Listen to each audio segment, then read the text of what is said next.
আব্দুল জব্বার, আল আমিন কিংবা মোস্তফা হোসেন এই নামগুলি হয়তো নতুন, কিন্তু তাদের জীবনে ঘটে যাওয়া ঘটনাগুলি যদি বর্ণনা করি তাহলে হয়তো এই মানুষগুলোকে অপরিচিত মনে হবে না। কেননা তাদের জীবনে ঘটে যাওয়া করুণ কাহিনীগুলো নিশ্চয়ই এদেশের বহু অভিবাসন প্রত্যাশীদের কাছে অচেনা নয়। বিদেশে গিয়ে ভাগ্য বদলাতে চাওয়া অনেকের ক্ষেত্রেই ঘটে থাকা অনাকাঙ্ক্ষিত ঘটনার বিষয়ে সমাধান খোঁজার এই অনুষ্ঠান অভিবাসীর আদালতে স্বাগত সবাইকে। প্রতি মাসের দ্বিতীয় এবং চতুর্থ শনিবার এই সময়টি অভিবাসন প্রত্যাশীদের জন্য।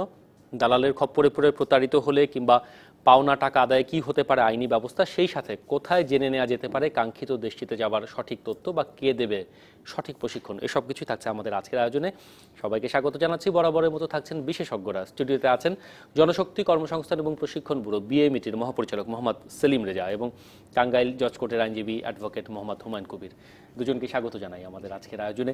এবং আমাদের স্টুডিওতে আছেন অভিবাসন প্রত্যাশী, ভুক্তভোগী বা সেই সংশ্লিষ্ট তিনজন: আব্দুল জব্বার, মোহাম্মদ আব্দুল কুদ্দুস এবং মোহাম্মদ মোস্তফা হোসেন। আপনাদেরকেও স্বাগত জানাচ্ছি। আমরা আপনাদের কাছ থেকে শোনার চেষ্টা করব আসলে কি ঘটে গিয়েছিল আপনাদের জীবনে। আব্দুল জব্বার, হ্যাঁ, আপনার কাছে শুরুতে জানতে চাইবো আসলে কি হয়েছিল। আমরা ওনাদের বক্তব্য জেনে নিয়ে আসবো আপনাদের কাছে, কি সমাধান হতে পারে এই সমস্যাগুলোর, আপনি বলবেন? হ্যাঁ, বলবো ইনশাল্লাহ।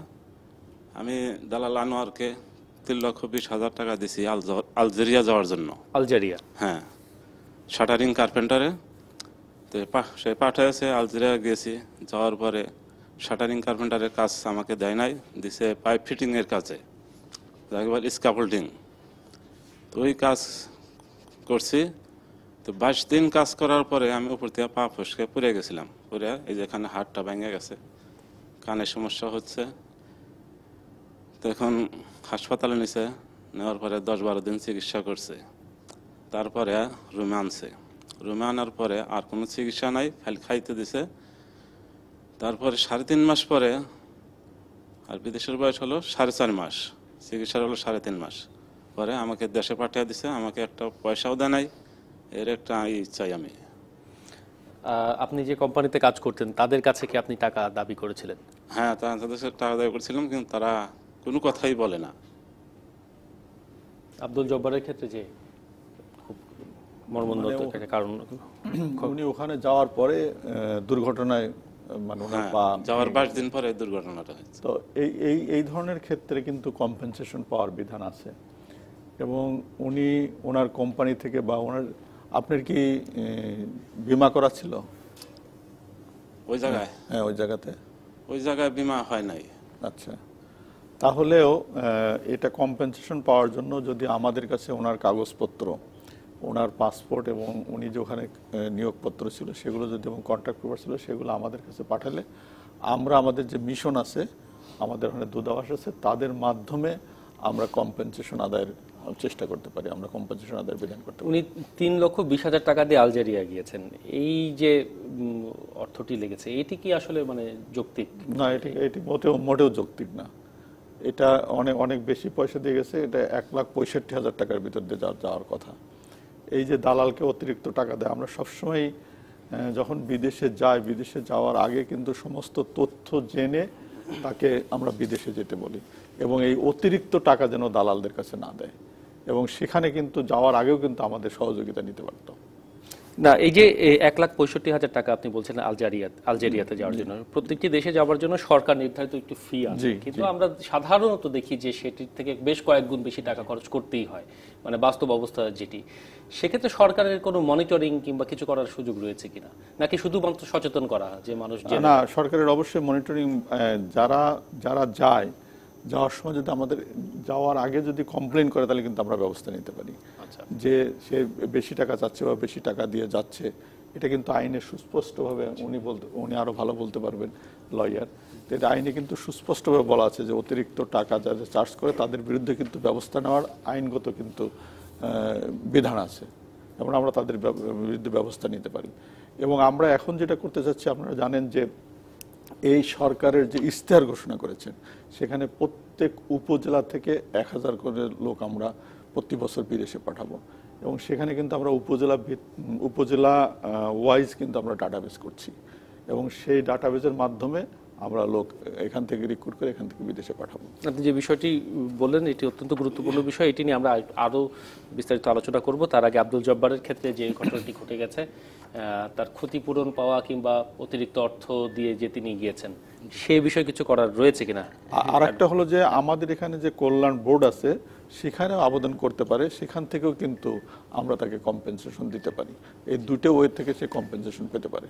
হ্যাঁ আসলে হ্যাঁ শোভন ভাই আপনাকে ধন্যবাদ, এবং সেই সাথে যারা এই মুহূর্তে আর কি ডিবিসির অসংখ্য অগণিত শ্রোতা যারা এই মুহূর্তে অনুষ্ঠানটা দেখছেন তাদের সকলকে ধন্যবাদ জানিয়ে আসলে স্যারের কথার রেশ ধরেই টেনেই আমি কথাটার উত্তর দেব এইভাবে যে আসলে 2013 সালের বৈদেশিক কর্মসংস্থান এবং অভিবাসী আইনে মোট ধারার সংখ্যা হলো কিন্তু 49টা।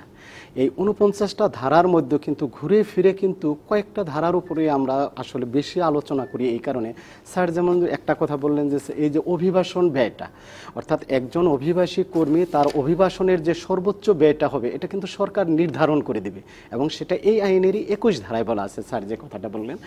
আর 31 ধারায় কিন্তু ওই কথাটাকেই যদি আমরা ধরে নিয়ে যাই যে এই আইনের অধীন এবং বিধান যদি এই আইন অথবা বিধান ভঙ্গ করে কেউ যদি কোনো কাজ করে তাহলে কিন্তু 31-এর ক, খ, গ এবং ঘ ধারার বিধান অনুসারে। এখন জব্বার ভাইয়ের বেলায় যে ঘটনাটা ঘটেছে এটা কিন্তু আমাদের যারা দর্শক শ্রোতা আছেন তাদেরকে বারবার আমরা যে অনুরোধটা করি সবসময়, অর্থাৎ বৈদেশিক কর্মসংস্থান আইনের 22 ধারাটা অর্থাৎ কন্ট্রাক্ট ফর্ম, যেটা যদি একজন অভিবাসী কর্মী বিদেশ যায় তাকে কিন্তু প্রথমেই দেখতে হবে উনি যে দেশে যাচ্ছেন, যে চাকরিটা করতে যাচ্ছেন সেইখানে তার সেই চাকরির শর্তগুলো কী কী আছে। এখন যেহেতু স্যার এখানে আছে, স্যাররা নীতি নির্ধারক, আমি এখানে একটু বিনীতভাবে স্যারদের কাছে অনুরোধ করব যে এই যে কন্ট্রাক্ট ফর্মটা এটা কিন্তু যারা বিদেশ যায় তারা কিন্তু আসলে সঠিক সময়ে পায় না। অনেক সময় দেখেছি একেবারে প্লেনে ওঠার আগ দিয়ে হয়তো তাদের কাছ থেকে, তো ওই সময় একজন স্বল্প শিক্ষিত বা অশিক্ষিত লোকের পক্ষে কিন্তু এটা টোটালি সম্ভব না যে সেখানে কি শর্তগুলো আছে সেই শর্ত পূরণ। দেখেন ওনাকে দেওয়ার কথা কিন্তু একটা কার্পেন্টারের চাকরি, আর দিয়ে দিচ্ছে পাইপ লাইনের পাইপ বসানো, যেটা হয়তো উনি জানেনও না।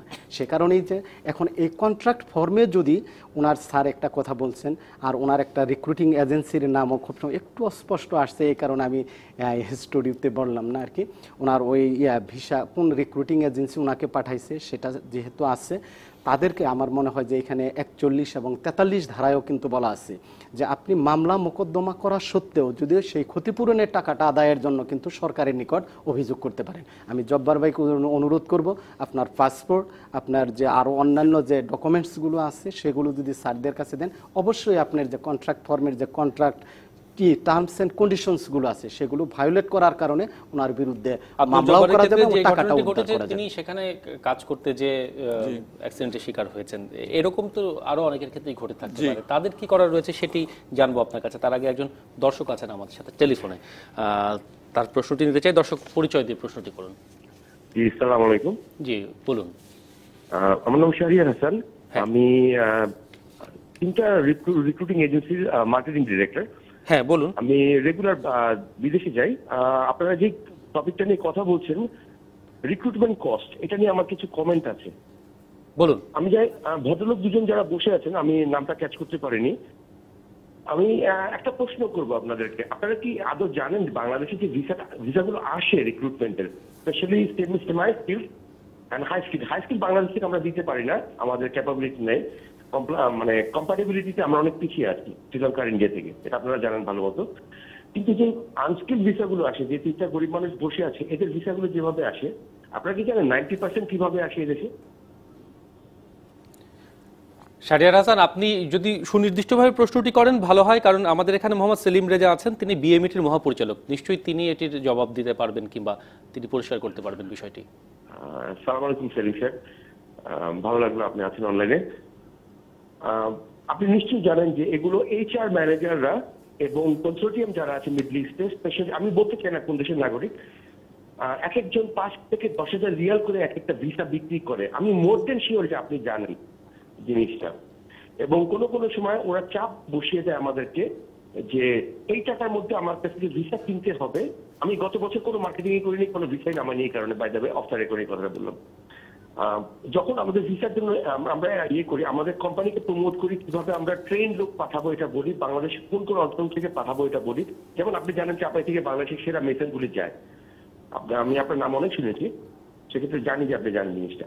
এই লোকগুলোকে পাঠাতে গেলে আমাকে 5 থেকে 10,000 রিয়ালের কমে ভিসাটা কেনা যাচ্ছে না, এবং এটার পিছিয়ে দায়ী হচ্ছে কিছু বিদেশি করাপ্টেড HR ম্যানেজার। আমি লিঙ্কডইনে one of the top 5 million ইউজারের মধ্যে একজন। আমি অনেক চেষ্টা করি এথিক্যাল রিক্রুটমেন্ট করার জন্য।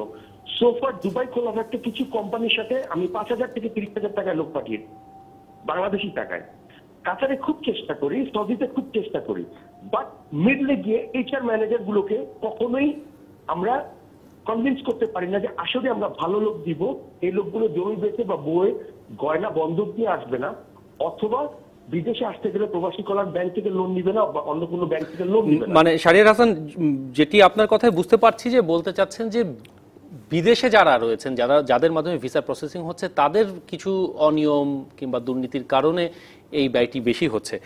ধন্যবাদ আপনার প্রশ্নের জন্য। আমি একটু সেলিম রেজার কাছে চলে যেতে চাই এই বিষয়টি নিয়ে, আপনার কিছু বলার রয়েছে কিনা? হ্যাঁ, উনি যেটা বলেছেন কিছু কিছু ক্ষেত্রে এটা ঠিক যে ভিসা মানে আমার ওনার কাছে প্রশ্ন যে তাহলে এই ধরনের ঘটনা তাহলে নেপালের ক্ষেত্রে ঘটছে না কেন, শ্রীলঙ্কার ক্ষেত্রে ঘটছে না কেন? এই যে ভিসা কেনা বেচা কিন্তু ওখানে ওই দেশেই হয়, যে দেশের লোক নেয় সে দেশে। উনি বলছে যে HR ম্যানেজারের কাছে। কিন্তু এই যে আমাদের রিক্রুটিং এজেন্সি যারা আছে তারা কিন্তু আনএথিক্যাল কম্পিটিশন করে তারা কিন্তু এই দামগুলো বাড়ায়। এবং এখানে তো নেপালারা তো এত টাকাতে ভিসা কিনছে না, তাদের রিক্রুটিং এজেন্সি তো এত টাকাতে ভিসা কিনছে না। এটি কি মানে যে দেশে শ্রমবাজার বড় সেই সমস্ত দেশের ক্ষেত্রেই বেশি ঘটছে বিষয়টি আসলে কি? হ্যাঁ, এটা হলো যে শ্রমবাজার কিছু কিছু ক্ষেত্রে, যেমন সৌদি আরবের ক্ষেত্রে, কুয়েতের ক্ষেত্রে, কাতারের ক্ষেত্রে, এইসব ক্ষেত্রে এই ধরনের ঘটছে যে আমাদের যারা রিক্রুটার তারা কিন্তু বেশি দাম দিয়ে তাদের কাছে কম্পিটিশন করে। হয়তো একজন রিক্রুটিং এজেন্সি উনি যেমন বললেন, উনি যখন কিনছেন না তখন কিন্তু আরেকজন যায় কিন্তু এটা বেশি দামে কিনছেন। এবং এইটার ক্ষেত্রে কিন্তু এই আনহেলদি যে কম্পিটিশন, এই রিক্রুটিং এজেন্সিদের যে আনহেলদি কম্পিটিশন, এই কম্পিটিশনের কারণেই কিন্তু এই কিন্তু এটাও তো ঠিক যে মানে চাহিদা বেশি বলেই এই ধরনের বিষয়। এবং যেহেতু আর একটা হলো যে আমাদের দেশের লোকজনের একটা যেমন যেন তেন প্রকারে তারা কিন্তু বিদেশে যেতে চায়। এই যে যারা যায় তাদের কিন্তু হিসাব নিকাশ না করে যেন তেন প্রকারেই কিন্তু বিদেশে যেতে চায়। এটাও কিন্তু একটা কারণ যে তারা হিসাব নিকাশ না করে এত বেশি টাকা দিয়ে কিন্তু বিদেশে যেতে চায়। যেহেতু ওইখান থেকে বেশি দামে কিনে, এই জন্য এখানে তারা বেশি দামে বিক্রি করে।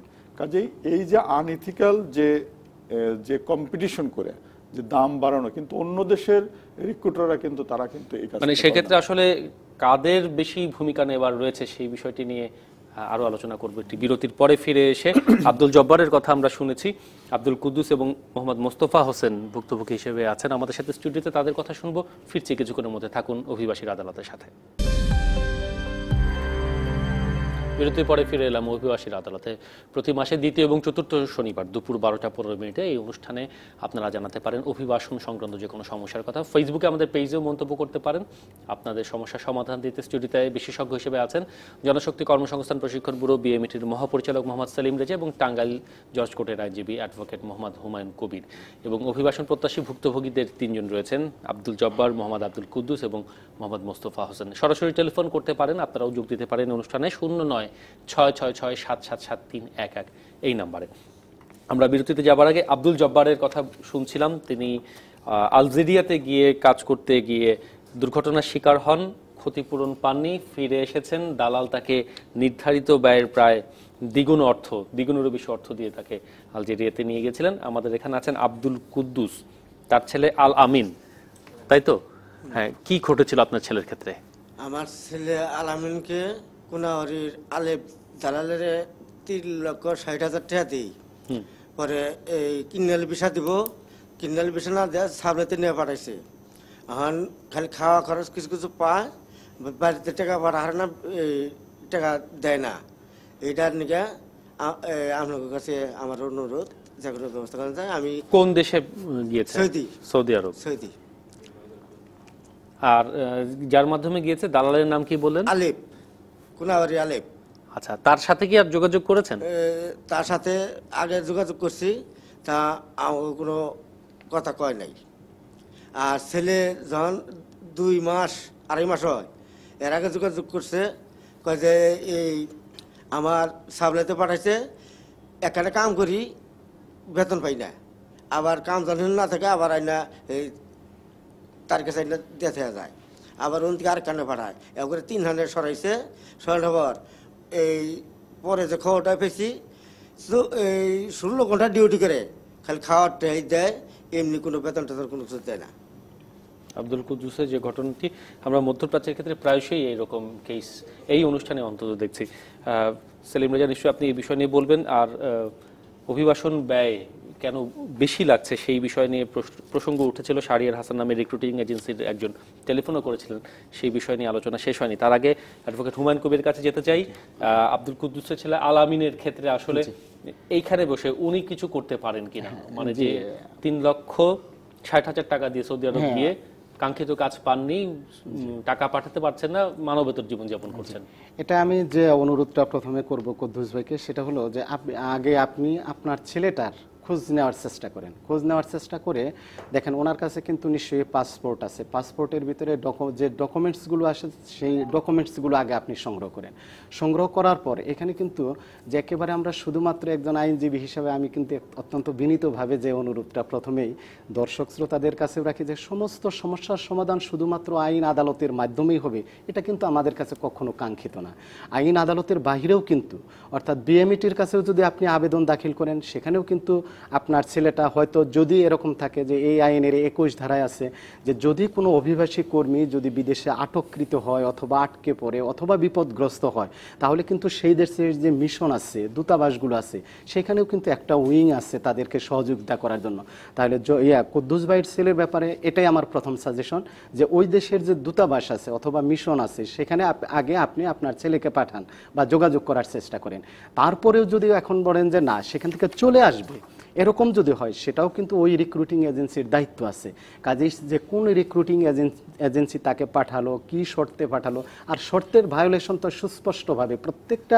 সেক্ষেত্রে আব্দুল কুদ্দুস মানে উনি বয়স্ক ব্যক্তি, ওনার পক্ষে আসলে কি করা সম্ভব? এখন সম্ভব একটাই, উনি আগে ওনার ছেলের সাথে যোগাযোগ করবে, যোগাযোগ করে যোগাযোগের করার পর স্যার এটা সরি আমি এখানে বলি, ওনার ছেলে শুধু যদি পাসপোর্টের ফটোকপিটা দেন, শুধু পাসপোর্টের ফটোকপি হলে আমরা সব তথ্য বাই করতে পারবো।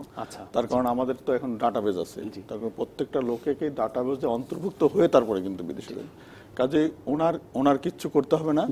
উনি যদি একটা শুধু ওনার পাসপোর্ট দিয়ে আমার কাছে যদি আমাদের অফিসে যদি আবেদন করে, আমরা তাহলে ওনার ছেলের ডিটেলস বের করে কোন রিক্রুটিং এজেন্সি পাঠিয়েছে, কোথায় পাঠিয়েছে, এগুলো আমরা ডিটেলস বের করে আমরা তার ব্যবস্থা নিতে পারবো, এবং আমাদের মিশনের মাধ্যমে তার ছেলের বেতনাদি কি অবস্থায় আছে আমরা এটা জানতে পারবো। মানে এখন প্রতিটি মানুষই এই ডাটাবেজের আওতাধীন, মানে এটা ডিজিটালাইজ করা হয়েছে এবং প্রত্যেকেই যাওয়ার সময় তাকে ডাটাবেজে অন্তর্ভুক্ত হয়ে যায় যদি সে বৈধভাবে যেয়ে থাকে। আচ্ছা, এবং শুধু সেই ক্ষেত্রে শুধু পাসপোর্টের ক্ষতি, অর্থাৎ পাসপোর্ট নম্বরটা পেলেই আমরা সব বের করতে পারবো তথ্য। আচ্ছা, মানে সেই সুবিধাটা রয়েছে। সেটা কি মানে ঢাকাতে এসে করতে হবে নাকি মানে ডেমো অফিস আছে, উনি ডেমো অফিসে যাও দেখতে পারেন, সেখান থেকে সম্ভব।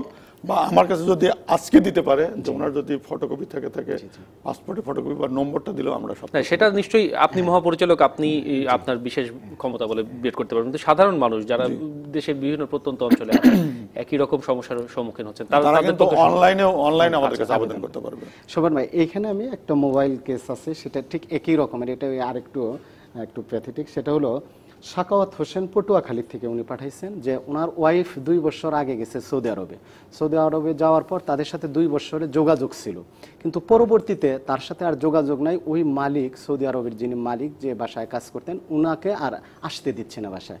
তো আমি সাকাওয়াত ভাইয়ের উদ্দেশ্যে বলবো যে স্যার যে কথাটা বললেন যে পটুয়াখালীর যে ডেমো অফিস আছে সেখানে আপনি অনলাইনে পিটিশন করতে পারেন, অথবা ঢাকাতে এসে বিএমইটিতে যদি সরাসরি পিটিশন করেন, তাহলে পরে খুব দ্রুত আমার মনে হয় তাকে শনাক্ত করা সম্ভব হবে এবং ব্যবস্থা নেওয়া সম্ভব হবে। একজন দর্শক আছেন আমাদের সাথে টেলিফোনে, আমরা তার প্রশ্নটি দিতে চাই। দর্শক, আপনার পরিচয় দিয়ে প্রশ্নটি করুন। আমার নাম মতিঝিল থেকে বলছি। আমি 2012 সালে স্কুল করে সিঙ্গাপুর যাই, তারপরে বড় সিঙ্গাপুরে যাওয়ার জন্য তো কোম্পানিটা ভালো কাজ, তখন তো 1 বছর চাকরি শেষ করে আমি দেশে চলে আসি। পরে অন্য কোম্পানিতে যাওয়ার হয়েছে, অন্য কোম্পানিতে আমি ইন্টারভিউ দিয়ে আসি। তো বললো যে তোমার কাছে তুমি চলে যাও দেশে, আমি নিয়ে আসি 15 দিনের মধ্যে। পরে দেশে আসার পর পরে আইপি লাগিয়েছি, তো রিজেক্ট হয়েছে। রিজেক্ট হওয়ার পর অন্য কোম্পানিতে আবার অ্যাপ্লাই করেছি, ওই রিজেক্ট হয়েছে। তারপরে আমি যেতে পারি। মানে তো আমার 800 টাকা আপনি আবারও সিঙ্গাপুরে যেতে চাচ্ছেন কিন্তু যেতে পারছেন না, মানে মূলত সমস্যা এটি, তাই তো? আচ্ছা, এখন আবার আরেকটা আমার ছোট ভাই নতুন করে কি করেছে, আমার ছোট ভাই কি করেছে ওই নতুন, এখনো যায়নি, তারপর ওটা হচ্ছে আসছে। এখন কিভাবে যাওয়া সম্ভব সেটি জানতে চাচ্ছেন? জি, ছোট ভাই কিভাবে যেতে পারবে আর আমি কিভাবে যেতে পারবো, সমাধান চাচ্ছি। জি, ধন্যবাদ। নিশ্চয়ই এই প্রশ্নের উত্তর আমরা এখানে খোঁজার চেষ্টা করবো। আরো একজন দর্শক আছেন আমাদের সাথে, তার প্রশ্নের জন্য নিতে চাই। আপনার পরিচয় দিয়ে প্রশ্ন করুন। হ্যালো, আসসালামু আলাইকুম। জি, শুনতে পাচ্ছি, বলুন। ওই আমার ছেলে 1 বছর ধরে মালয়েশিয়া যাওয়ার জন্য কাগজপত্র করতেছে। কাগজপত্র সব হয়ে গেছে, ফিঙ্গার সব হয়ে গেছে। তো এখন শুনতেছি মালয়েশিয়া বন্ধ, এখন যাওয়া যাচ্ছে না। মালয়েশিয়ায় এখন উনি যেতে পারবেন কিনা কিংবা কিভাবে যেতে পারবেন সেই বিষয়টি আপনি জানতে চাচ্ছেন, তাই তো? হ্যাঁ। জি, ধন্যবাদ। আপনি আমাদের সাথে থাকুন, এই অনুষ্ঠান দেখতে থাকুন, আমরা এই প্রশ্নের উত্তর খোঁজার চেষ্টা করব। মালয়েশিয়ার প্রসঙ্গটি আগে আনতে চাই মোহাম্মদ সেলিম রেজা। কিছুদিন আগে আমরা একটি প্রতিবেদন প্রচার করেছিলাম যে মালয়েশিয়া কিংবা মধ্যপ্রাচ্যের মতো বড় শ্রমবাজার যেগুলো, সেগুলোতে আরো নতুনভাবে যাওয়া কিংবা সেগুলোকে আরো টেকসই করার ক্ষেত্রে সরকারের কিছুটা ঘাটতি রয়েছে, এরকম অভিযোগ শোনা যাচ্ছে। তার বদলে মানুষ ইরাক কিংবা লেবাননের মতো যেগুলো ঝুঁকিপূর্ণ শ্রমবাজার, সেখানে যাবার চেষ্টা করছে। আসলে মালয়েশিয়ার বিষয়টি এখন কোন পর্যায়ে রয়েছে সরকারি ক্ষেত্রে, সেটি একটু জানতে চাই। মালয়েশিয়ার নতুন সরকার আসার পরে কিন্তু যারা আগের সিস্টেমে যেগুলো পেন্ডিং ছিল তারা কিন্তু মালয়েশিয়া যাচ্ছে এবং যাওয়াটা অব্যাহত আছে। মানে আগের গুলো আবার এখন যেতে পারছে, মানে পেন্ডিং যেগুলো আছে, পাইপলাইনে যেগুলো ছিল তারা যেতে পারছে। তো তাদের সাথে আমাদের সর্বশেষ যে মিটিং হয়েছে সেটাতে বলেছে যে তারা এই সিস্টেম এখন বাদ করে নতুন সিস্টেমে তারা নিবে আর কি, এবং সেই প্রক্রিয়া চলছে এখন। এটাই। আচ্ছা, মানে এখনো সেই সিস্টেমটা ডেভেলপ হয়নি কিংবা নতুন করে এখনো, মানে সেটা তো আরো 2-3 মাস ধরেই আমরা এরকম অবস্থাতেই আটকে ছিলাম, এখনো সেটির এখনো কোনো সুরাহা হয়নি। আচ্ছা, আর আমরা যেটি সিঙ্গাপুরে যাওয়ার ক্ষেত্রে একজন ভদ্রলোক টেলিফোন করেছিলেন, সেই ক্ষেত্রে মানে ওনার কথাটা ঠিক মতো বোঝা যায় নাই। তো উনি যদি আমাদের অফিসে আসে বা ইয়েতে আসে, তাহলে আমরা কাগজপত্র দেখে তারপর তার কাছে কত কথা শুনে আমরা পরামর্শ বিএমইটিতে এসে তিনি এই পরামর্শ নিতে পারেন। যে সিঙ্গাপুরে যাওয়ার ক্ষেত্রে কি সমস্যা কিংবা কি কি পদ্ধতি। আরো একজন দর্শক আছেন আমাদের সাথে টেলিফোনে, তার প্রশ্নটিও নিয়ে নিতে চাই এই সুযোগে। দর্শক, আপনি আপনার পরিচয় দিয়ে আপনার প্রশ্নটি করুন।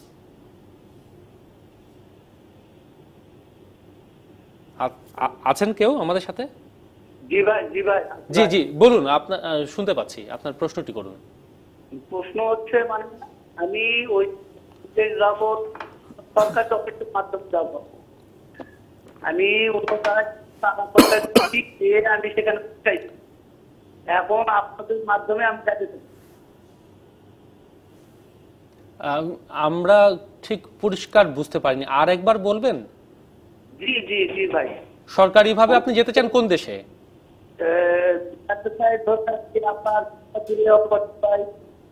ভালো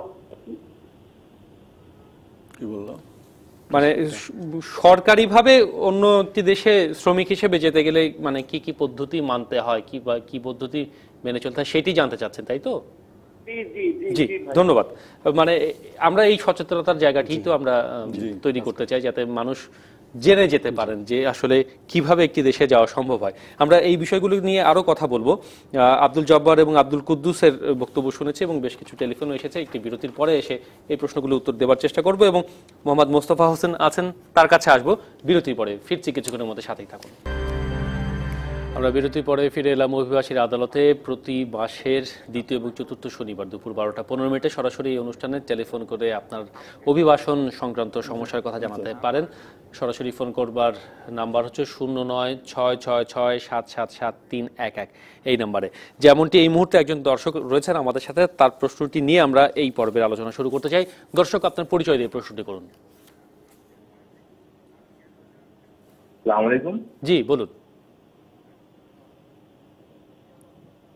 জি, আমার নাম আজিজুর রহমান, আমি কাতার থেকে। জি, কাতার থেকে বলছেন, হ্যাঁ বলুন, শুনতে পাচ্ছি। আমি বিগত প্রায় 1 বছর হয়ে গেছে, আমি একটা ভিসা নিয়েছিলাম কাতার থেকে। ভিসা প্রসেসিং করে পেপার সম্পূর্ণ আমি দেশে পাঠাইছি, কিন্তু আমার ওই ভিসায় অন্য লোক চলে আসছে, কিন্তু ওই ভিসায় পাসপোর্ট নাম্বার একই আছে, কিন্তু অন্য একটা লোক চলে আসছে। মানে আপনি কাতার থেকে একটি ভিসা প্রসেসিং করে দেশে পাঠিয়েছেন, কিন্তু যার জন্য পাঠিয়েছেন তিনি না এসে অন্য একজন। আমি প্রসেসিং, জি জি। আচ্ছা আচ্ছা আচ্ছা, মানে ওই পাসপোর্ট নাম্বার একই রয়েছে, শুধু যার জন্য পাঠিয়েছিলেন তিনি আসেননি। জি, মানে আপনি এখন জানতে চান যে হ্যাঁ বাংলাদেশ এয়ারপোর্ট থেকে আমার লোক রিটার্ন করতে বলছে যে আপনার এই ভিসায় লোক চলে গেছে, কিন্তু এখানে আমি আমার অফিস থেকে যে অফিস থেকে ভিসাটা নেওয়া হয়েছিল সেই অফিসটা আমি গেছি, সেই অফিস থেকে বললো যে হ্যাঁ লোক চলে আসছে, অন্য লোক চলে আসছে, এটা বাংলাদেশ থেকে তাদের পাঠাইতে পারে আমি জানি না। তবে আমার কফিল গেছিল সেখানে এয়ারপোর্ট থেকে ওই লোকের ছবি এবং পাসপোর্ট নাম্বার ওটা নিয়ে আসছে এয়ারপোর্ট থেকে। জি ধন্যবাদ আপনার প্রশ্নের জন্য। আমরা নিশ্চয়ই এই প্রশ্নের উত্তর খোঁজার চেষ্টা করব। তার আগে আমি আমাদের এখানে আছেন বেশ কয়েকজন ভুক্তভোগী, তাদের দুজনের কথা শুনেছি, আব্দুল জব্বার এবং মোহাম্মদ আব্দুল কুদ্দুস। মোহাম্মদ মোস্তফা হোসেন, আপনার কাছে একটু জানতে চাই আপনার ক্ষেত্রে কি ঘটেছিল, তারপরে নিশ্চয়ই আপনার প্রশ্নের। মালয়েশিয়া যাওয়ার জন্য দালাল মজিদকে 3 লক্ষ টাকা দিচ্ছি মালয়েশিয়া যাওয়ার জন্য। আমি 3 লক্ষ টাকা দেওয়ার পরে 2 বছর 3 বছর হয়ে যায়, আমাকে বিদেশে নেয় না। পরে 3 বছর পরে বলছে, 2.5 বছর এইরকম পরে বলছে তুমি আর 50,000 টাকা দাও, দিয়া তুমি মালয়েশিয়া যাও গা। হ্যাঁ, 2 জন গেছে। কে বলেছে আপনাকে এটি? আমার মজিদ দালাল, সে বলছে। আচ্ছা, বলছে আর 50,000 টাকা দিয়া তুমি যাও গা। পরে আমার এলাকার নাম্বার আছে, নাম্বারও বলছে দিয়া তুমি যাও গা। ব্যাগে যখন গেছে পরে আমি আরো 50,000 টাকা দিছি, দেওয়ার পরেও আমাকে এখনো মালয়েশিয়া নেয় না। আমি যাই গেলি ভালো বলে যে তুমি যা পারো তুমি করো গা। আমি যদি বলি যে আমার টাকা দাও, তুমি মালয়েশিয়া নিতে পারছো না, আর আমাকে মারতে চায়, হুমকি দেয়, মাস্তান দিয়ে, হয় তুমি যা পারো করো গা। পরে আমি ইউনিয়ন পরিষদে অভিযোগ জানাইলাম, ওই জায়গায় দিছি, 3-3বার নোটিশ দিছে, সে ওই জায়গায় বিরে না। পরে চেয়ারম্যানে বলছে তুমি মামলা করো গা। আমি এখন আপনাকে জায়গায় আইছি, আমার এই একটা সমাধান দিয়ে। মানে আপনি প্রায় 3.5 লক্ষ টাকা খরচ করে ফেলেছেন মালয়েশিয়া যাওয়ার জন্য। আপনি যাকে টাকা দিয়েছেন তার নাম মজিদ, কিন্তু এখন পর্যন্ত সে আপনাকে নেয়নি, উল্টো আপনাকে হুমকি দিচ্ছে। হ্যাঁ জি। আপনি এখন মামলা কি করেছেন? হ্যাঁ আমি মামলা করছি। মামলা কোন পর্যায়ে রয়েছে? মামলা করছি, মামলা এখন সাক্ষী চাচ্ছে। আচ্ছা ধন্যবাদ। যেহেতু মামলা করে ফেলেছেন, এই বিষয়ে অ্যাডভোকেট হুমায়ুন কবির আছেন আমাদের সাথে, তিনি ভালো বলতে পারবেন আসলে ওনার ক্ষেত্রে কি ঘটেছে কিংবা কি ঘটতে যাচ্ছে। মুস্তফা ভাইয়ের ব্যাপারে যেহেতু একটা মামলা হয়ে গেছে অলরেডি আদালতে, আমি জানি না সেটা এই 2013 সালের অভিবাসী আইনের মামলা করছেন কিনা, 400 দণ্ডবিধির 406 অথবা 420 করতে পারেন, ওনার লয়ার উনি বলতে পারবেন। তো যেহেতু মামলাটা সাক্ষীর স্টেজে চলে আসছে, আপনি ভালোভাবে সাক্ষী, আপনার যদি ডকুমেন্টারি এভিডেন্স থাকে, অর্থাৎ দলিল দস্তাবেজ লিখিত কোনো কিছু থাকে, সেটা দেওয়ার সাক্ষী আপনি দিয়ে দেন, এটাই আমার মনে হয় সবচাইতে ভালো হবে। তারপরেও যদি আপনি টাকা আদায়ের জন্য, কিন্তু আসলে এই আইনের বিধান মোতাবেক, অর্থাৎ আমাদের 28 ধারার বিধান মোতাবেক দেওয়ানি আদালতে একটা মোকদ্দমা দায়ের করা যাবে। সেখানে বলা আছে যে যদি কোনো লোক কোনো একটা অপরাধ সংগঠন করে এই আইনের বিধান অনুসারে, সেই ফৌজদারি মামলা করার অধিকারকে ক্ষুণ্ণ না করেও আবার একটা দেওয়ানি মোকদ্দমা উনি টাকা আদায়ের জন্য মোকদ্দমাটা করতে পারবে, এই একটা। আর সেই সাথে শোভন ভাই, এই মুস্তফা ভাইয়ের যে ঘটনাটা, ঠিক একই একটা ঘটনা আছে, রাশেদুল হক নাম, মোবাইলে এটা আসছে, প্রশ্নটা আসছে চুয়াডাঙ্গা থেকে। আমি রাশেদুল হক ভাইকেও অনুরোধ করব যে যেহেতু মুস্তফা ভাইয়ের মতোই, অর্থাৎ আপনিও টাকা দিয়ে আপনি সৌদি আরব যেতে পারেন নাই, তাহলে পরে আমার মনে হয় যে আপনি যদি ইচ্ছা করেন আর কি, যে আপনি প্রথমে দেখেন, যদি আপোষে যদি সম্ভব হয় তাহলে আপনি চেষ্টা করেন, যদি আপোষে সম্ভব না হয় তাহলে তো আমাদের বাধ্য হয়ে আইন আদালতের আশ্রয় নিতে হবে আর কি। আরও একজন দর্শক আছেন টেলিফোনে, আমরা তার দর্শকের প্রশ্নটি নিয়ে মোহাম্মদ সেলিম রেজার কাছে ফিরব এই বেশ কয়েকটি প্রশ্নের জবাব খোঁজার জন্য। দর্শক আপনার পরিচয় দিয়ে আপনি প্রশ্নটি করুন। হ্যালো, জি শুনতে পাচ্ছি, বলুন। স্যার নমস্কার। জি বলুন। স্যার আমার নাম হলো রাধুশ্যাম দাস, আমি কুমিল্লা থেকে বলছি। কয়েকদিন আগে টিভিতে হেডলাইন দেখলাম যে হেডলাইন দেখলাম যে জাপানের লোক নিচ্ছে। হ্যাঁ, জাপানের লোক নিচ্ছে, আমি কয়েকদিন আগে দেখলাম। এখন কি এটা নিচ্ছে কিনা, এটা কিভাবে নিচ্ছে, এটা একটু জানতে চাই। চালু হচ্ছে কিনা পর্যাপ্ত। অসংখ্য ধন্যবাদ আপনার এই প্রশ্নটি করবার জন্য। মোহাম্মদ সেলিম রেজা, জাপানের বিষয়ে আগে বলবেন, তারপর কাতার থেকে একজন ফোন করেছিলেন, তার প্রশ্নটি আবার আপনার কাছে জানতে চাইব। জাপানের লোক নিচ্ছে কিনা, জাপানে আমরা শুনেছি যে বিনা খরচে জাপানে যাওয়া সম্ভব, কারা আসলে এই জাপানে যাওয়ার সুযোগ পেতে পারেন, কিভাবে পেতে পারেন? আচ্ছা, জাপানে কিন্তু আমরা সত্যিকার অর্থে কিন্তু বিনা খরচে জাপানে লোক পাঠাচ্ছি, এটাকে বলে টেকনিক্যাল ইন্টার্ন। কাজে জাপানে যারা যেতে চায় তারা কিন্তু প্রথমেই তাদের কিন্তু ল্যাঙ্গুয়েজ শিখতে হবে, জাপানি ল্যাঙ্গুয়েজ শিখতে হবে। আচ্ছা, আমরা আমাদের যে সকল টিটিসি আছে সেই সকল টিটিসিতে আমরা কিন্তু জাপানি ল্যাঙ্গুয়েজ শেখাচ্ছি, এবং জাপানি ল্যাঙ্গুয়েজ শেখার পরে তারপরে কিন্তু জাপানের যারা আমরা আইএম জাপানের মাধ্যমে আমরা জাপান পাঠাচ্ছি, তারা যখন ইন্টারভিউ নেবে, ইন্টারভিউ নেওয়ার শর্তই হলো যে তাকে জাপানি ল্যাঙ্গুয়েজ জানতে হবে। কাজেই কেউ যদি জাপানে যেতে চায় তাহলে সে জাপানি ল্যাঙ্গুয়েজ শিখবে। আমরা এখানে মিনিমাম কোয়ালিফিকেশন ধরেছি এসএসসি পাস। আর ওখানে যে কি কাজ আমি বলছি, জাপানি ল্যাঙ্গুয়েজ শেখার পরে তারপরে তারা ইন্টারভিউ করে, যখন আমাদের কাছে চাহিদা দেয় তারপরে সেই চাহিদা অনুসারে তারা ইন্টারভিউ নেয়। ইন্টারভিউ নেওয়ার পরে সেখানে কিন্তু জাপানি ল্যাঙ্গুয়েজের উপরে, তারপরে অ্যাটিটিউডের উপরে এবং তাদেরকে ফিজিক্যাল ফিটনেস এগুলোর তারা পরীক্ষা নেয়। পরীক্ষা নিয়ে ফাইনালি যখন তারা নির্বাচন করবে, ফাইনালি নির্বাচন হওয়ার পরেও কিন্তু আরও 4 মাস আমাদের টেকনিক্যাল ট্রেনিং সেন্টারে ট্রেনিং দিতে হবে। আচ্ছা, ট্রেনিং দেওয়ার পরে তারপরে তারা জাপান যেতে পারে। মানে 2 দফায় প্রশিক্ষণ, প্রথমে ভাষাগত, তারপরে দক্ষতা, তারপরে প্রশিক্ষণ দেওয়ার পরে এই প্রশিক্ষণ সাকসেসফুলি তারা করলে তারপরে তাদেরকে জাপানে নেওয়া হয়, এবং জাপানে যাওয়ার পরে কিন্তু তাদের আবার 1 মাসের পোস্ট অ্যারাইভাল ট্রেনিং হয় ওনাদের ট্রেনিং একাডেমিতে, ট্রেনিং ইনস্টিটিউটে। ট্রেনিং হওয়ার পরে তারপরে তারা কাজে যায়, এবং এটা টেকনিক্যাল ইন্টার্ন বলে, এটা একটা প্রোগ্রাম। এই টেকনিক্যাল ইন্টার্নরা ওখানে 5 বছরের জন্য যায়, এবং ওখানে তারা এমন যে কাজ করে, যেমন কনস্ট্রাকশনে আছে, সার্ভিস সেক্টরে আছে, এবং বিভিন্ন ইন্ডাস্ট্রিতে আছে, এইসব জায়গায় কাজ করে। তারা কাজ করার পরে তারা ওখানে প্রত্যেক বছর কিন্তু তাদের ইফিসিয়েন্সি টেস্ট দিতে হয় ল্যাঙ্গুয়েজের উপরে, এবং যে কাজটি করে সেই কাজটি কত ভালোভাবে শিখেছে। এবং এটার প্রোগ্রামটা এরকম যে 5 বছরে তারা শুধু যে ওখানে চাকরি করবে তা না, তারা দক্ষতা উন্নয়ন করে তারা এমন একটা পজিশনে যাবে যে দেশে যখন তারা ফেরত আসবে তখন কিন্তু জাপানের যে সে এই যে বেতন ভাতা দিয়ে পেলে কমপক্ষে 1 লাখ টাকার মতো বেতন পায়, 1 লাখ থেকে 1.5 লাখ টাকার মতো বেতন পায় প্রতি মাসে। এবং তারা এখানে ফেরত আসার সময় কিন্তু তাদেরকে আবার একটা লামসাম টাকা দিয়ে দেওয়া। আচ্ছা, মানে এই পুরো বিষয়টি একটি প্রজেক্ট, এবং তারা ফেরত এসে যাতে তারা এখানে সেই দক্ষতা অনুযায়ী কাজ করতে পারে, দক্ষতা অনুযায়ী একটা এন্টারপ্রেনার হতে পারে। অসংখ্য ধন্যবাদ মোহাম্মদ সেলিম রেজা, এবং তাদেরকে এন্টারপ্রেনার বানানোই হলো লক্ষ্য। হুমায়ুন কবির এবং যারা এতক্ষণ আমাদের সাথে ছিলেন। আমরা আলোচনার প্রায় শেষ দিকে চলে এসেছি। অভিবাসন নিয়ে কাজ করে থাকে রামরু, তাদের ঠিকানাও জানিয়ে যেতে চাই। 179 সাত্তার ভবন, শহীদ সৈয়দ নজরুল ইসলাম সরণি, বিজয়নগর, ঢাকাতে এর অফিস। অভিযোগ ramru@gmail.com কিংবা ফেসবুকে www.facebook.com/ramru-তে আপনারা যোগাযোগ করতে পারেন। আর 019117446224 এই ফোন নাম্বারে সরাসরি ফোন করে রামরুতে আপনাদের অভিযোগ জানাতে পারেন। এই ছিল আমাদের আজকের আয়োজনে। ভালো থাকুন, সুস্থ থাকুন।